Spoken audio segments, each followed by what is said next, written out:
Hola, ¿qué tal? De nuevo aquí con ustedes. Es un placer platicar sobre la Perashá, la energía, la conciencia de la semana, que ahora es la porción llamada Mishpatim. Mishpatim, que podría traducirse libremente como ordenanzas. Recordamos que en la porción anterior de Yitro se revelan los llamados 10 mandamientos, que en realidad deberían de ser traducidos como los 10 pronunciamientos, Aseret Hadibrot. Y pareciera ser que esos 10 mandamientos, esos 10 pronunciamientos, se expanden en esta porción de tal manera que se entra en mucho detalle de una serie de leyes y ordenanzas de todo tipo.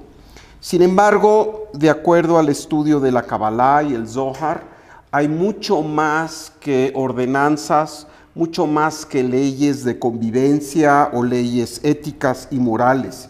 Y precisamente a eso nos referiremos en nuestra plática. Parashat Mishpatim.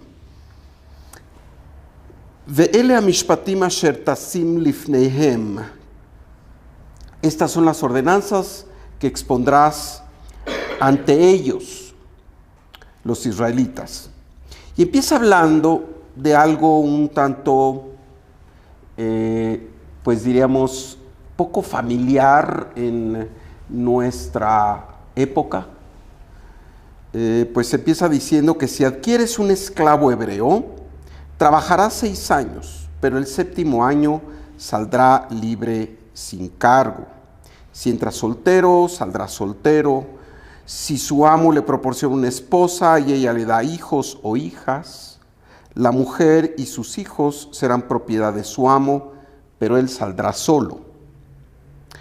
Pero si el sirviente dijese, quiero a mi amo, a mi esposa y a mis hijos y renuncio a mi libertad, entonces, y aquí hay algo un tanto sui generis, por decirlo de una forma, entonces su amo lo llevará ante los jueces, lo arrimará a la puerta o al marco de la puerta y su amo, escuchen bien, le atravesará la oreja con un punzón.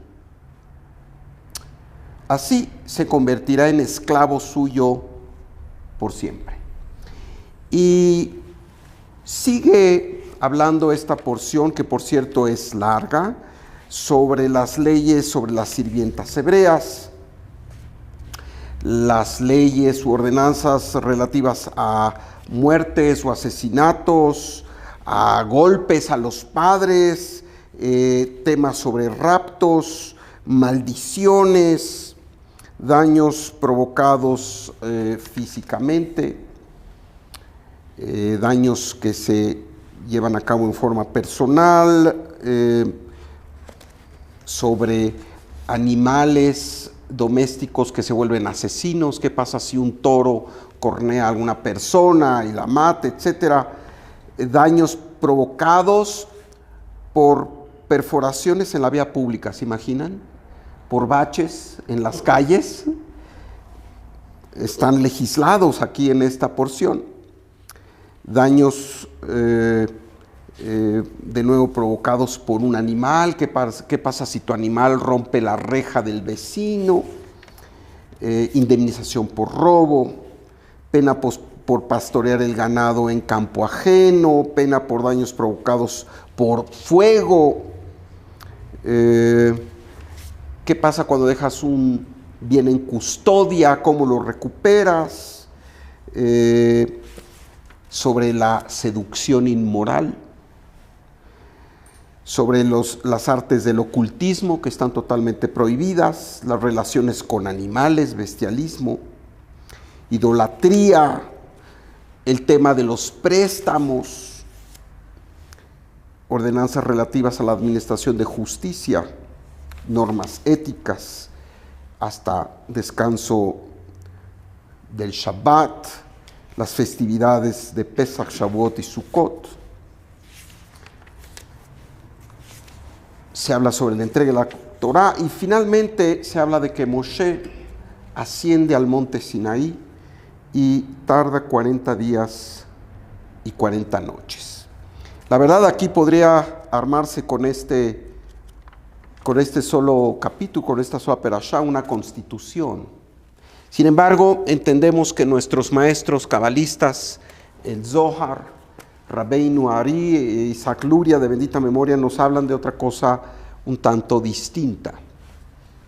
De nueva cuenta, todo el aspecto legal, moralista, ético, tiene un valor importante, pero para nosotros, en el enfoque del entendimiento de la Torah como un sistema de vida, esto tiene una mayor profundidad.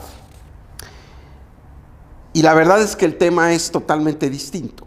De acuerdo a los cabalistas, en realidad, este esclavo hebreo, la esclava, etcétera, con la que inicia la porción, no está realmente refiriéndose a un esclavo o una esclava. Y recordemos que la Torah no solo fue escrita para un tiempo, la Torah es vigente para hoy, para nosotros, para nuestra vida, para nuestro engrandecimiento. Y desde luego podría entenderse que la Torah solapa la esclavitud, nada más lejano. En realidad, la Torah, cuando habla del esclavo, de acuerdo al Zohar, de acuerdo a los grandes maestros cabalistas como el Ari, en realidad está hablando ¿de qué? Del alma.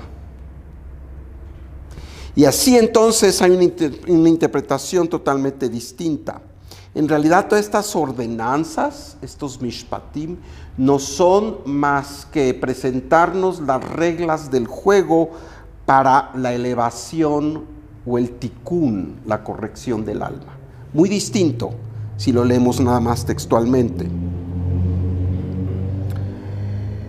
Nos dice el Zohar, aludiendo a Rabbi Shimon Bar Yochai, que les dice a sus amigos, amigos, hoy aquí les voy a revelar los secretos de la elevación y del tikkun del alma, de la corrección del alma, a través de los misterios recónditos de la reencarnación. En la tradición cabalista, la reencarnación, llamada en hebreo Gilgul Neshamot, es un aspecto fundamental en el entendimiento de nuestra misión, de la cosmogonía total de la humanidad y su misión. En el entendido de que esta parte esencial llamada alma, que tiene 5 aspectos de acuerdo a los cabalistas, Nefesh, Ruach, Neshama, Hayá y Yehidá, son 5 aspectos. Esta es la parte esencial de nosotros, que viene a co-crear junto con el Creador en este mundo, viene a hacer la corrección, viene a elevar este mundo físico que es limitado a esta noción de lo ilimitado y lo eterno. En ese sentido, somos socios del Creador y nuestra alma, que es nuestra parte esencial, es lo que verdaderamente somos. Y como lo hemos dicho varias veces, no somos seres humanos que optamos por una experiencia espiritual. Nuestra esencia es espiritual. Somos seres espirituales que venimos en cada vida a pasar por una experiencia humana con el objeto de hacer corrección, con el objeto de aprender. Y este es el fundamento, este es el meollo del asunto en esta porción de Mishpatim. Y dice, este esclavo, que es esta alma, trabajará 6 años. Y nos dice Isaac Luria, en realidad se refiere a esta corrección del alma en los 6 aspectos, que son las 6 sefirot, de Gesed, Geburah, Tiferet, Netzahod y Yesod.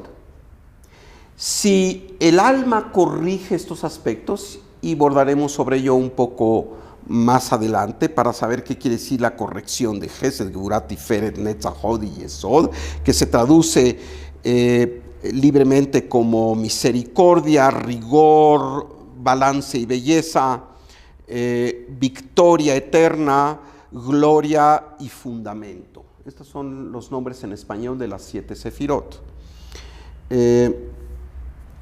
Y se dice que cuando un alma ha corregido estos 6 aspectos, el séptimo aspecto, que es el gran Shabbat, 7, también está relacionado con el séptimo día, que es Shabbat.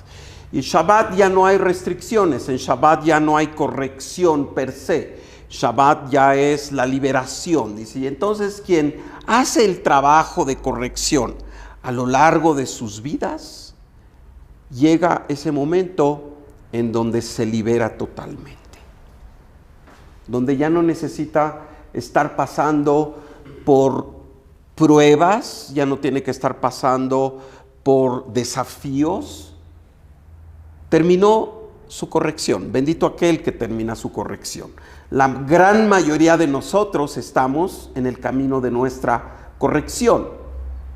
Y ojalá que justamente es con el entendimiento de esta información trascendente que podemos liberarnos de los apegos a este mundo físico y verdaderamente ser absoluta y totalmente felices. En este mundo no se necesita morirse, a eso me refiero. En este mundo podemos llegar a estar felices, libres y desapegados, siempre y cuando en cada momento de nuestra vida lo veamos como una forma de enaltecer, de aprender, de corregir, de,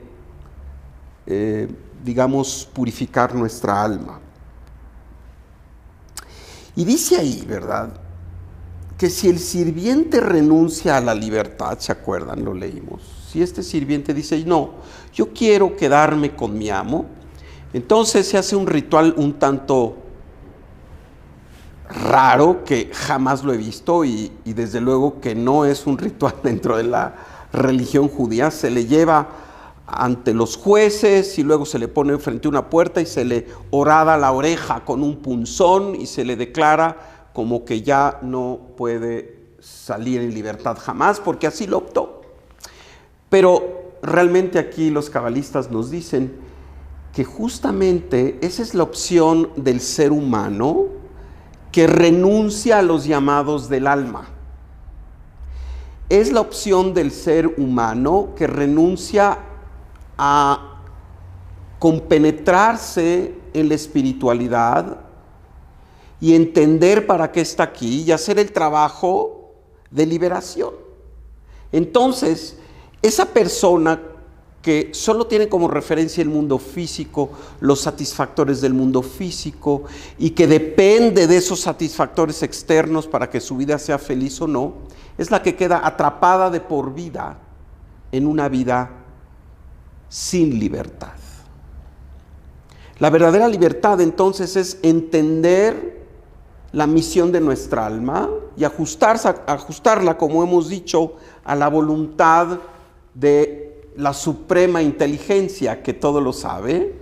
Y cuando nosotros conocemos cuál es la voluntad de la suprema inteligencia, del Creador, entonces podemos empezar a trabajar. Antes no. Por ello es que dice que este esclavo quedará por siempre un esclavo si no quiere liberarse. Es el ser humano que queda siendo esclavo, apegado a los deseos del cuerpo y al mundo físico. La limitación es evidente. El séptimo año se llama Shabbat. Sabemos que Shabbat es este día en donde estamos totalmente libres de trabajar, estamos totalmente libres de accionar cualquier tipo de energía, y por eso quien observa el Shabbat no usa el teléfono, no viaja en coche, etc. Hay una serie de elementos que lo liberan de esa dependencia del mundo físico, por esas 25 horas aproximadamente. Ahí no existen ataduras.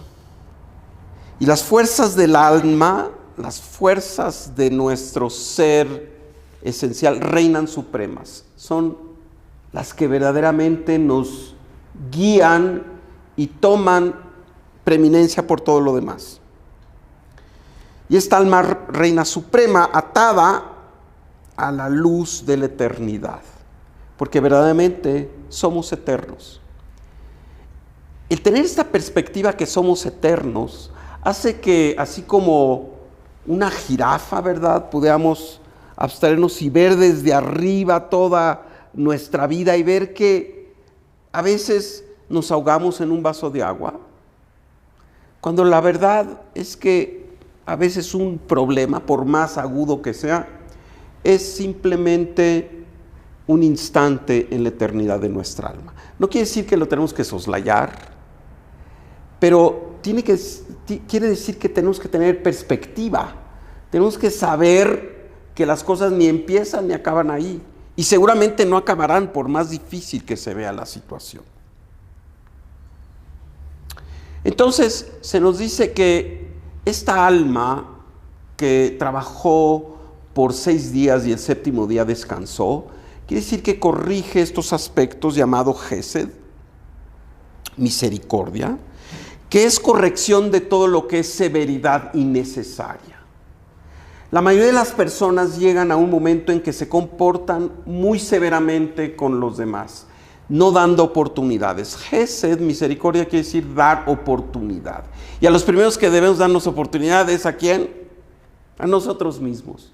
Pero a veces ni siquiera nosotros mismos damos oportunidad de perdonarnos, de ser felices, de desarticularnos de la problemática y la complejidad del mundo físico. Y estamos sumidos porque, cargados de culpa, creemos que así podemos resolver las cosas. Gesed, misericordia, corrección de todo lo que es severidad, de darnos oportunidad a nosotros y a los demás. Geburah, la corrección que tiene que ver con estructura. Actuar haciendo las decisiones correctas. En este mundo tenemos libre albedrío y hay cosas que son apropiadas, adecuadas y luminosas, y hay cosas que no son apropiadas ni adecuadas, son oscuras. Todo aquello que es el llamado del alma será apropiado. Todo aquello que sea el llamado del ego será oscuro, y a la larga, aunque parezca que en un principio es lo que mejor parados nos deja, a la larga el llamado del ego es la destrucción. Así que entender que no todo es permitido es el aspecto de Geburah, el hacerle frente a nuestros efluvios a veces irracionales, a nuestro enojo, a nuestra sensación de víctimas, a nuestra tristeza, a nuestra depresión, al antagonizar a los demás. Si tú estás bien, yo tengo que estar mal. Haz Shalom, no es así. Tercer aspecto es Tiferet.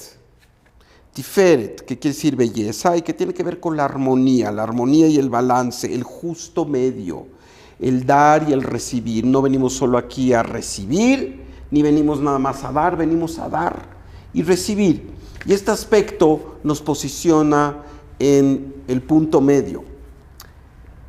El cuarto aspecto es Netzach, que es la perseverancia y la continuidad. En el camino no podemos derrotarnos, no podemos decir ya me cansé y ya no sigo. No podemos deprimirnos, no podemos tirar el arpa, como decimos. Esta es la corrección muchas veces. Y en otras vidas quizá no hemos logrado terminar algún tema porque nos dimos por vencidos, porque el desafío fue demasiado grande. En esta vida tenemos que corregir eso, saber que no hay desafío que sea lo suficientemente grande para derrotarnos.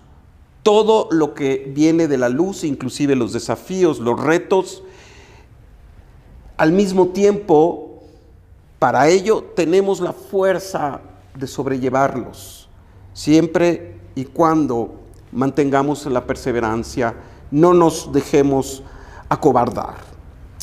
Hod es la perspectiva, la certeza, la consistencia, la congruencia. Hod es tener esta perspectiva de que no todo en este mundo físico es perfecto por la razón de aprendizaje.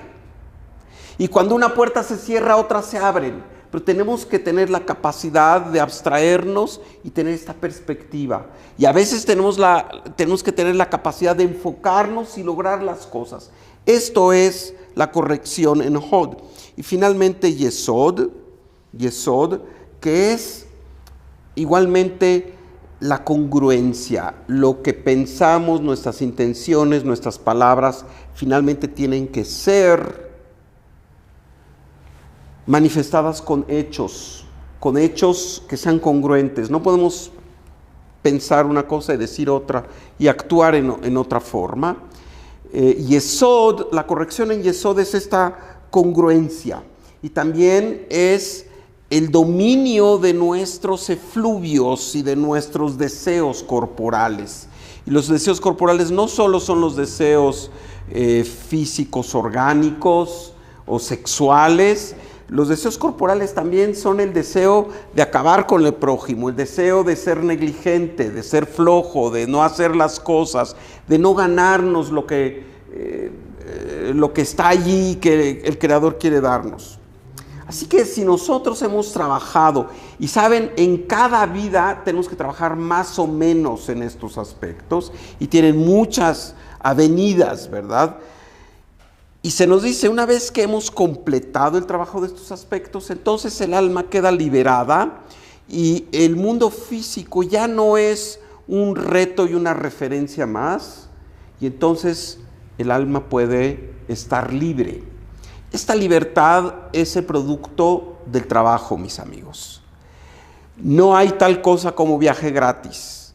Venimos a trabajar, no venimos de día de campo.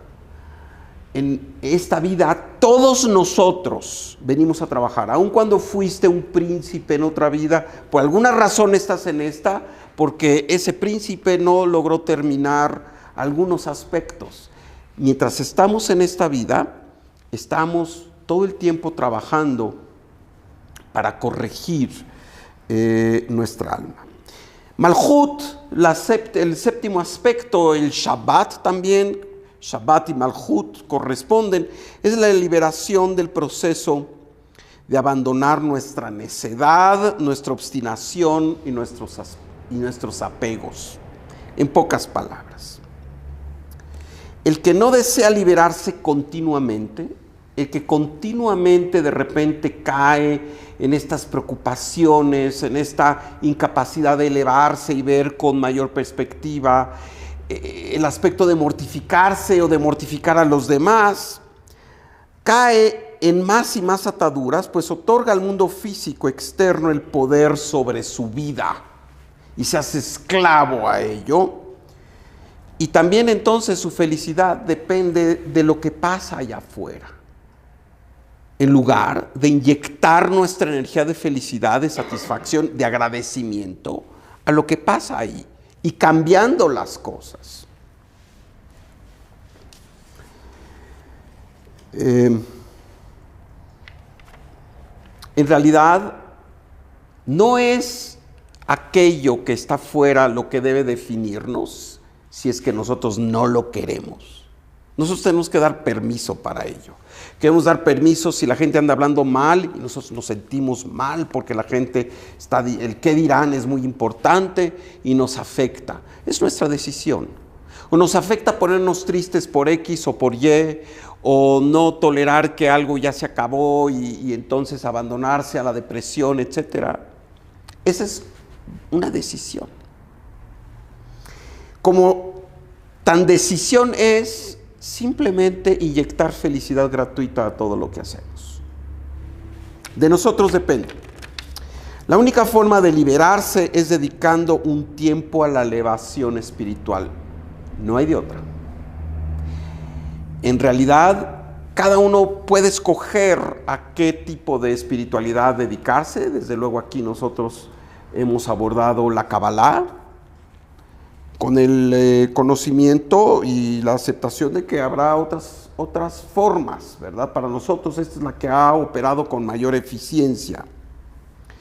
Porque cuando nosotros nos hacemos esclavos de la vida, vivimos como efectos. Todo lo que pasa allá afuera tiene un impacto diario y nos mueve y nos entristece, nos abruma, nos llena de ansiedad y de miedo, ¿verdad? Esto es vivir como efecto, y es lo contrario al propósito del Creador al habernos creado, que nos creó infundiéndonos la capacidad de ser causa. Nosotros decidimos si queremos vivir como efectos. Si vivimos como efectos, solo como efectos, cuando hacemos caso nada más al mundo de los sentidos, no al mundo espiritual. El mundo de los sentidos, decía nuestro maestro de bendita memoria, es el 1%, por así decir, y el 99% es el mundo de las causas, es el mundo en donde no hay estas no hay esta pesadez, no hay estas limitaciones, ¿verdad? Ese es el 99%. Y vivir como efecto es nada más estar haciendo caso a las necesidades y mensajes de nuestro cuerpo y de nuestro cerebro lógico. Eso nos empequeñece, nos impide verdaderamente lograr lo que venimos a lograr. La corrección del alma y su elevación es el entendimiento de que todo lo que suceda en nuestra vida son mensajes para aprender. Lo bueno y lo malo, desde luego. El Zohar nos dice que por medio de nuestra conciencia y los procesos de pensamiento, los procesos de kavaná, la intencionalidad, podemos atraer fuerza a nuestra alma. Pensamientos luminosos, intenciones luminosas, pensamientos de servicio y de amor al prójimo, pensamientos de agradecimiento, de gratitud, felicidad, atraen resultados luminosos. Y esto es parte de lo que llamamos el Yetzer HaTov, la inclinación del bien. Pero no solo esto nos dicen los maestros cabalistas. En esta gran creación no estamos solos. Hay entidades luminosas, llamadas ángeles, de diversos niveles, que nos asisten cuando nuestra vibración está en concordancia con ellos. Los pensamientos positivos, los pensamientos de construcción, los pensamientos optimistas, los pensamientos de fraternidad, los pensamientos de tolerancia, atraen fuerzas angelicales que nos rodean y nos ayudan a lograr estos objetivos y se facilitan las cosas. Sin embargo, lo opuesto también es cierto. Los pensamientos negativos, las intenciones negativas, las palabras negativas y por supuesto las acciones negativas, las acciones en donde no nos responsabilizamos del prójimo, donde abusamos del prójimo, donde causamos dolor innecesario, etcétera, igualmente dan vitalidad a estas entidades oscuras que empiezan a pegarse a la persona. Y empieza este círculo vicioso en donde al mismo tiempo la empiezan a influir para que continúe en esta tendencia negativa y finalmente acaban con su alma. La verdad es que en este mundo nosotros decidimos a qué queremos apegarnos. En este mundo nosotros decidimos a quién queremos llamar a nuestras vidas. ¿Con quién queremos acompañarnos en el mundo espiritual? ¿Queremos acompañarnos con ángeles? Dios no lo quiera, la persona quiere estar acompañada de entidades negativas, de demonios, que a la larga lo van a llevar al caos y a la muerte.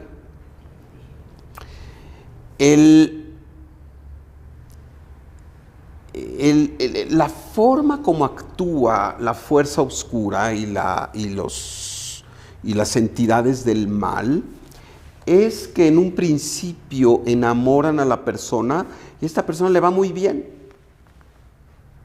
¿Cuántas veces, verdad, algunos amigos que han entrado al mundo de la espiritualidad dicen, es que cuando era yo perverso, era yo infiel, era yo arrogante, me iba requete bien?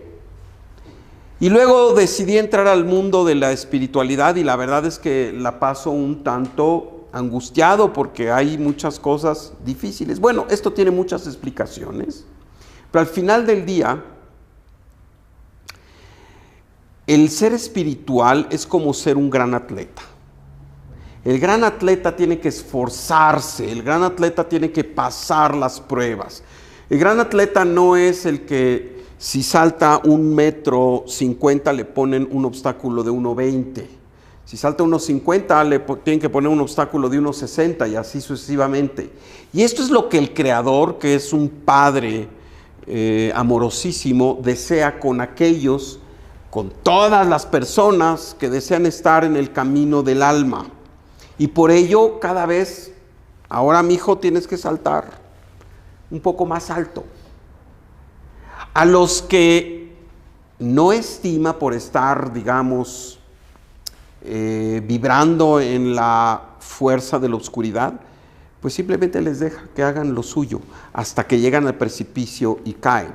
Por ello, pareciera ser que a mucha gente que actúa egoísta, negativamente, abusivamente, inclusive criminalmente, en un principio y por algún tiempo le va bien. Pero estamos al final de los tiempos, al final del paradigma en el que vivimos, y esto cada vez se va tornando más rápido.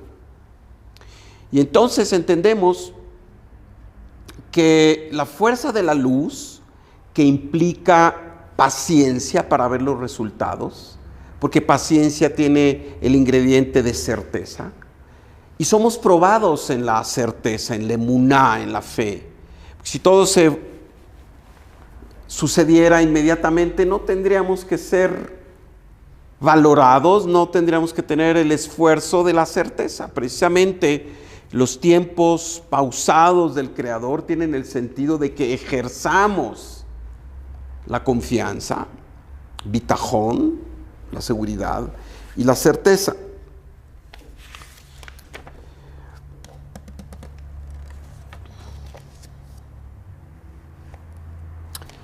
Mishpatim, ordenanzas, nos habla de que hay un orden cósmico,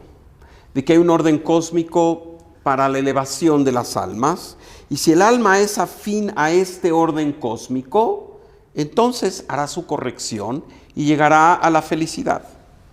Y de nueva cuenta, no quiere decir que tenemos que morirnos y pasar al próximo mundo. En este mundo podemos lograr esta felicidad. En cada momento el cosmos nos ofrece ser inmensamente felices. Si estamos viviendo en el momento y si estamos actuando de acuerdo a la vibración de nuestra alma, que es la vibración del Creador. En este capítulo extenso de la Torah, en esta perashá, se habla de alma por alma, ojo por ojo, diente por diente, mano por mano. Ain tahat ain, shen tahat shen, dice entre otras cosas en hebreo. Y esto no nos hace más que alusión al sistema de causa y efecto. La corrección del alma está inmersa en un proceso de causa y efecto. Aquel que desconoce que el actuar negativamente le traerá a él o a ella situaciones negativas, verdaderamente no tiene confianza en el Creador. Y precisamente estamos privados de ver la causa y el efecto inmediato, porque debe ser el mérito de confiar en este sistema sin realmente verlo en cada momento, que nos anime a actuar en forma luminosa. Y aquí hay un listado, como lo dice la Torah, de todo aquello que tendrá efectos negativos. El provocar la muerte de otra persona, el golpear, el lastimar, el raptar, el maldecir, el herir a otro, el abusar del débil, el robar, el ser descuidado, desinteresado, negligente, el seducir tramposamente, el comportarse tramposamente en transacciones y negocios, el conducirse injustamente, el esparcir rumores falsos de alguien, el actuar como un testigo falso y inculpar a alguien, el hablar mal.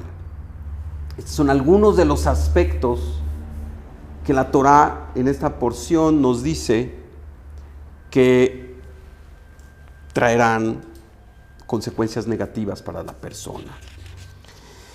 Nada escapa al paradigma de causa y efecto. Y por ello a veces hay gente que dice Dios castiga. No, en realidad Dios no castiga, aunque se nos presenta como un Dios celoso.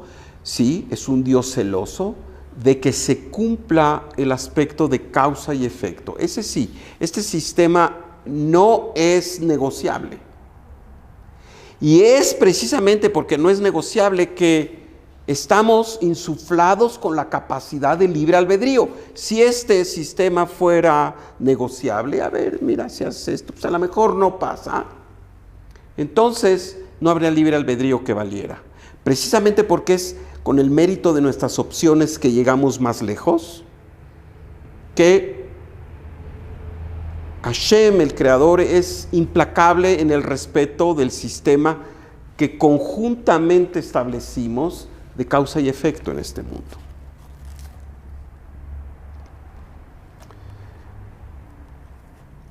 Y por ello, los tiempos del Creador requieren de paciencia.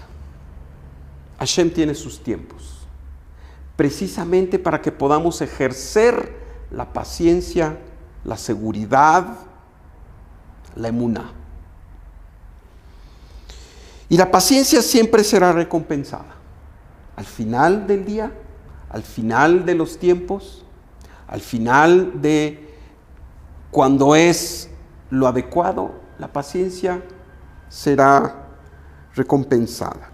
Y por ello esta porción termina mencionándonos que Moshe ascendió al monte Sinai y permaneció allí por espacio de 40 días y 40 noches. Moshe no podría ascender en 2 días y bajar con las tablas. ¿Por qué tardó 40 días y 40 noches? Y dentro de 3 capítulos se nos habla de que la gente se desesperó, y ya abordaremos el tema, y cayó en esta enorme desconexión por la falta de paciencia, llamado el pecado del becerro de oro, donde dijo, Moisés ya no está. ¿Dónde está la luz? ¿Dónde está Hashem? Por ello la paciencia y el saber que todo tiene un ritmo, y el ser perseverante en nuestro actuar luminoso, aun cuando parezca que no tiene frutos inmediatos, es lo indicado. Precisamente esta porción nos dice que Hashem tiene sus tiempos, 40 días y 40 noches. ¿Qué es lo adecuado para cada uno de nosotros para que se den las cosas? El Creador es el que mide con perfección el tiempo que es adecuado. El tiempo que es adecuado que una persona tiene que permanecer incapacitada o enferma o sin recursos o en una situación abrumadora, siempre y cuando el entendimiento sea que no es un castigo, sino es para la elevación de esa alma, para la liberación de ese esclavo que está allí y que quiere liberarse, nuestra alma. Y me gustaría pasar a preguntas y comentarios, por favor.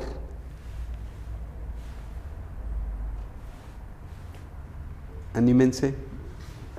Tengo es algo que pensé, que decimos que a los tzadikim no hay menujá en este mundo y tampoco hay menujá en Olam Haba. Sí, dice, el comentario es que los tzadikim no tienen menujá, no tienen descanso en este mundo y tampoco en el mundo venidero. Sí. Entonces, a lo que voy es que planteaste ahorita un poco de que en este mundo no hay menujá, vienes a chambear. En este mundo se plantea, no hay menujá, no hay descanso, venimos a trabajar. Y planteaste el Malhut, como, o sea, así es, normalmente Shabbat ya es el día de descanso y el día de... Sí, Shabbat es el día del descanso, el día en que no operan las obligaciones, etc. Pero tenemos aún trabajo después. En el Shabbat también hay el trabajo. Ese es el menujá Leolam Abba. Sí, El que no hay menujá en el Olam Abba, que también hay trabajo. Entonces, en ese Shabbat también hay otro tipo de trabajo. Y esto nos quiere decir que en el mundo venidero, en el mundo de la luz, tampoco hay un descanso total. Y es cierto, mi maestro de bendita memoria decía, trabajamos más duro en Shabbat. Es otro tipo de trabajo. Ahora ese esclavo que se quiso esclavizar para siempre, es ese trabajo de Shabbat también. O sea, que lo puedes interpretar de una forma o lo puedes interpretar de otra forma. Que en ese esclavo que le agujeran la oreja, es, ok, ya hice todo mi trabajo en Olam Hazé, ahora voy a Olam Abba con todo también. Sí. No hay menujá aquí, no hay menujá allá. Sí. Y el comentario es de que no hay descanso aquí, no hay descanso allá. Y en el buen sentido, ¿verdad? Quiere decir que siempre, inclusive en el mundo venidero, somos co-creadores. Y lo importante es entender que este concepto de trabajo continuo, por ejemplo, el trabajo de Shabbat es un trabajo distinto. No es un trabajo con las manos, no es un trabajo con la computadora, es un trabajo con la conciencia. El trabajo en Shabbat es hacernos una vasija más apropiada para la luz, para la abundancia de la luz. Esto es lo que tenemos que hacer en Shabbat. Y todo lo que hacemos en el Shabbat, desde la tefilá, los rezos, las 3 comidas, y finalmente el Abdalá, todo lo que hacemos no es más que para hacer vasijas más adecuadas de obtener esta luz. Y en verdad, en ese sentido, el trabajo no cesa. Sin embargo, es otro tipo de trabajo. Y este trabajo, Avodat HaKodesh, el trabajo santo, no es un trabajo que nos cause dificultad, no es un trabajo por el que realmente sufrimos. Es un trabajo que nos posiciona cada vez más en afinidad con el Creador. Y en el mundo venidero también hay niveles. Y en el mundo venidero vamos cambiando de nivel conforme también al trabajo espiritual que se hace en estos niveles. Y que todo tiene que ver con el perfeccionamiento de la obra del Creador originalmente. En este mundo tenemos una función de perfeccionar este mundo físico, y en el mundo venidero también los tzadikim, las almas elevadas, los ángeles, todo el tiempo están actuando y hay una gran actividad espiritual, en otros términos, muy distintos al que nosotros podemos imaginar acá, precisamente para alabar, para loar, para compenetrarse con esta continua perfección del Creador. Gracias por tu comentario. ¿Alguien más? Por favor. Algunos tenemos una vasija más pequeña, otros una vasija más grande. Dice Jaime que algunas personas tienen una vasija más pequeña y otros tienen una vasija más grande. Entre más grande es tu vasija, más posibilidades tienes de recibir más. Entre más grande la vasija, más posibilidades de recibir más, sí. Quedando claro que entre más recibes, pues más debemos de compartir. Quedando claro que entre más se recibe, pues hay más oportunidades de compartir. Yo te preguntaría 3 consejos. Hay una pregunta para 3 consejos que te permitan ampliar tu vasija, crecer tu vasija. Sí, el crecimiento de la vasija tiene que ver con las grandes leyes cósmicas. Y en pocas palabras, tiene que ver con qué tan bien imitamos al Creador, porque no podemos ser como el Creador. Expander la vasija quiere decir desearlo todo, no nomás un poquito, un chiquito. Nuestro maestro el Rab nos advertía que los cabalistas no tienen pequeño deseo de recibir, tienen un gran deseo de recibir, quieren recibirlo todo. En la luz del Creador están los goces pequeños o puntuales que conocemos. El goce de algún coche nuevo, el goce de una ropa bonita, el goce de la sexualidad, el goce de estar de vacaciones en un lugar maravilloso, el goce de ver un atardecer. Todo eso está contenido en el Creador. Entonces, lo que queremos es recibirlo todo. Lo queremos recibir todo. Y esta es una idea. No podemos ser pichicatos en nuestro deseo de recibir. Queremos recibirlo todo. Ahora bien, al mismo tiempo, para recibirlo todo, tenemos que tener la confianza, porque así es la ley de las ordenanzas cósmicas. Tenemos que estar dispuestos a dejar ir todo. Entre más confianza tenemos en esta capacidad de fluir, de recibirlo todo y de estar dispuestos a que todo se vaya, ampliamos nuestra vasija. Número 1. Número 2. El Creador es quien da Hiyut, quien da vida a todo. Todo. Quiere decir, el Creador tiene la cualidad de expandirse y da vida al perrito, al gatito, al árbol, a la flor, al bacilo más repugnante y al ser humano más enaltecido. ¿Cómo podemos imitar eso? Cuando nosotros también somos capaces de compartir. Compartir lo que el Creador nos acerca a nuestras vidas. Si la persona es rica en materia económica, tiene que ser dadivoso, tiene que ser dar una parte, ¿verdad? Se nos habla de entre el 10 y el 20%. Si la persona es rica en sabiduría, tiene que compartir esa sabiduría. Si la persona tiene aptitudes, ¿verdad?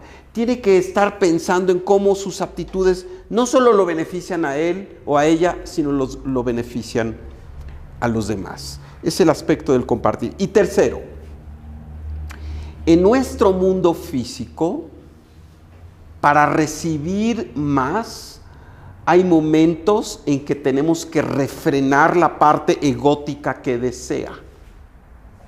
Porque cuando dije que tenemos que desearlo todo, sí hay que desearlo todo, pero desearlo desde el alma, no desde el ego.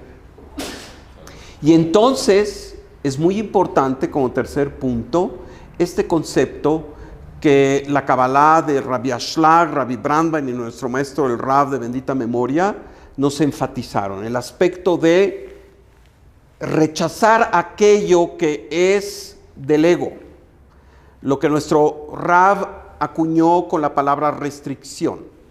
El no permitir que lo que son los deseos del ego, sobre todo del mundo material, y a veces pareciera que no es tan material, pero el poder es del mundo material, el querer ser el centro de atenciones del mundo material, todo ello atendiendo a una observación sincera de quiénes somos, debemos rechazarlo, debemos hacer restricción.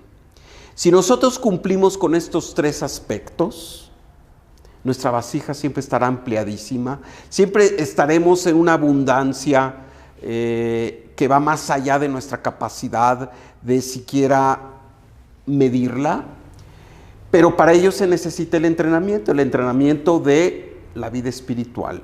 Y desde luego para ello también hay las meditaciones, no solo es lo que tú te propones a nivel digamos, del conocimiento lógico. También entra en juego todo el mecanismo de los ejercicios espirituales, ¿verdad? En el caso de la Kabbalah es la meditación con las letras hebreas. La tefila, los tefilín, Shabbat, mikve, todos estos aspectos ayudan a que tu vasija se reoriente para que pueda recibirlo todo y en forma apropiada. Porque el problema es cuando recibimos no en forma apropiada, cuando por nuestras decisiones egóticas recibimos no en forma apropiada.